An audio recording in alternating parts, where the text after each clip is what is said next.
All right, just jump right in.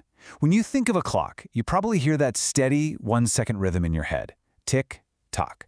But for what we're talking about today, I want you to imagine a totally different kind of clock, one that moves impossibly fast. Imagine a clock that ticks 4,000 times every single second. Because that's how many password cyber attacks are happening somewhere in the world right now. That's the sheer scale of the threat we're up against. So yeah, any idea that the digital world is some passive, quiet place? We can just throw that right out the window. It's a battlefield. And these automated attacks are just hammering away 24/7, looking for any tiny crack in the armor. And that reality? That's what we're digging into today.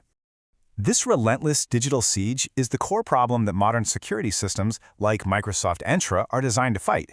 But to really get why this new approach is so important, we have to first understand why the old ways just completely fell apart.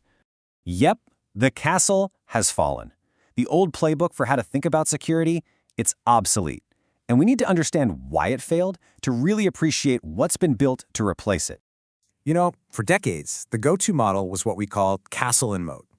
The office was your castle, a big, beefy firewall was the moat around it, and if you were inside, hey, you were trusted. Simple, right? But today, that just doesn't work. People work from home, from coffee shops, and the data they need lives everywhere. AWS, Google Cloud, a dozen different apps. You can't build a moat around the entire internet.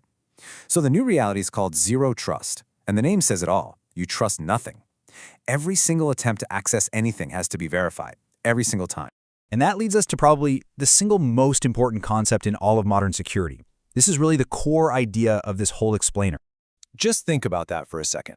When your team is scattered all over the globe and your data is in the cloud, that physical boundary, the perimeter, is just gone. So the only constant you have, the only thing you can actually build a defense around is identity itself. Who are you? What are you? And can you prove it?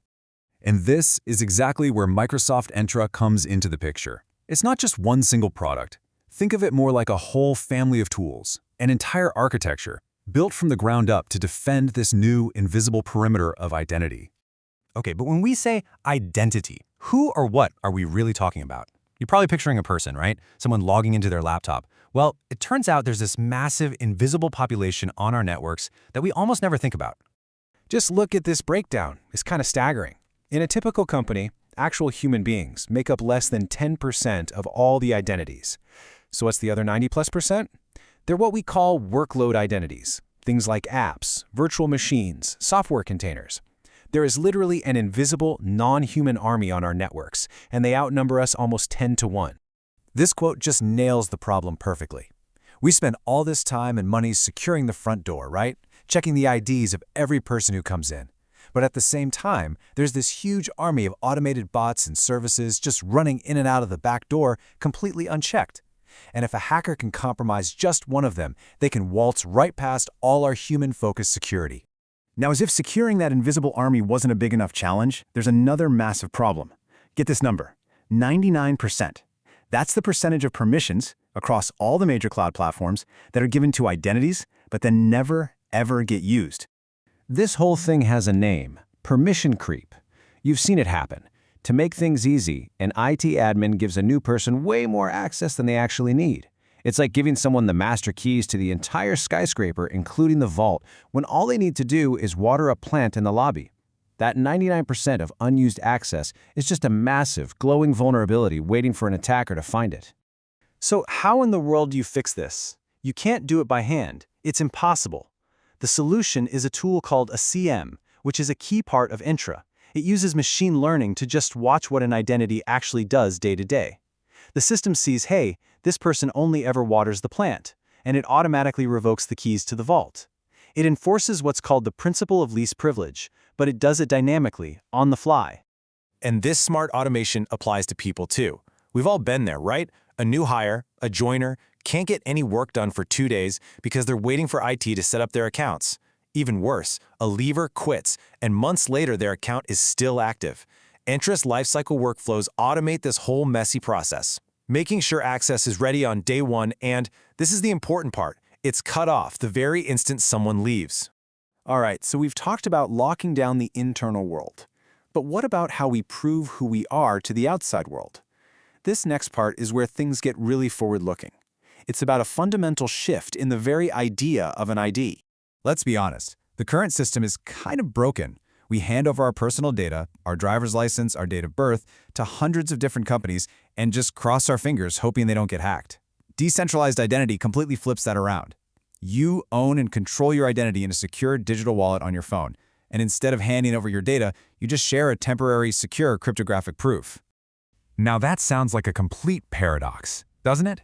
How can you prove you're over 21 without actually showing your birthday? Or prove you're an employee without showing your employee number? Well, the answer is an absolutely brilliant piece of cryptography called a zero-knowledge proof. Okay, the absolute best way to get this is the Where's Waldo analogy, so stick with me. Let's say I find Waldo in one of those big crowded pictures, but I don't want to spoil it for you by pointing him out. So instead, I take a big piece of cardboard and cover the entire picture except for a tiny little hole I've cut out that's right over Waldo. You look through the hole, you see Waldo, and you can verify that I found him. So you have proof that I know where he is, but you have zero knowledge of his actual location on the page. That's a zero-knowledge proof, proving a fact without revealing the data behind it. So when you pull it all together, from the 4,000 attacks a second all the way to these zero-knowledge proofs, the big takeaway is this. Security isn't a gate you just walk through one time anymore.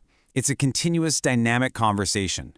Every single request to access anything is a new question, and the system is constantly reevaluating everything it knows before it gives an answer. And that brings us to one final kind of wild thought. We talked about how workload identities, the bots, already outnumber people. And we've talked about decentralized IDs for people. But what happens when you smash those two ideas together? What happens when autonomous AI agents start acting for us? Will your personal AI assistant need its own verified decentralized ID to prove who it is and who it works for when it's talking to your bank's AI? The whole definition of identity is about to get a whole lot more interesting.